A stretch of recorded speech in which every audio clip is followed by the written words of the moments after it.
இரங்கல் தீர்மானங்கள். கரூரில் 27/9/2025 அன்று கூட்ட நெரிசலில் உயிர் இழந்தவர்கள் குறித்து 27/9/2025 அன்று கரூரில் நடத்தப்பட்ட அரசியல் பரப்புரை கூட்டத்தில் 41 பேர் உயிரிழந்த செய்தி அறிந்து இப்பேரவை அதிர்ச்சியும் ஆற்றொன்னா துயரமும் கொள்கிறது. இத்துயர செய்தியை அறிந்தவுடன் மாண்புமிகு முதலமைச்சர் அவர்கள் அன்று இரவே கரூருக்கு விரைந்து சென்று உயிர் இழந்தவர்களின் குடும்பத்தாரையும் படுகாயமுற்று மருத்துவமனையில் சிகிச்சைக்காக அனுமதிக்கப்பட்டிருந்தவர்களையும் நேரில் சந்தித்து ஆறுதல் தெரிவித்து நிதியுதவியும் வழங்க உத்தரவிட்டதுடன் மருத்துவ சிகிச்சைக்கான சிறப்பு ஏற்பாடுகளை துரிதப்படுத்த மாண்புமிகு அமைச்சர் பெருமக்களை உடனே அனுப்பி வைத்தார்கள்.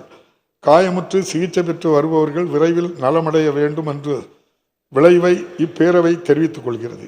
இத்துயர சம்பவத்தில் உயிர் இழந்தவர்களை இழந்து வாடும் அவர்தம் குடும்பத்தினருக்கு இப்பேரவை தனது ஆழ்ந்த இரங்கலையும் அனுதாபத்தையும் தெரிவித்துக் கொள்கிறது.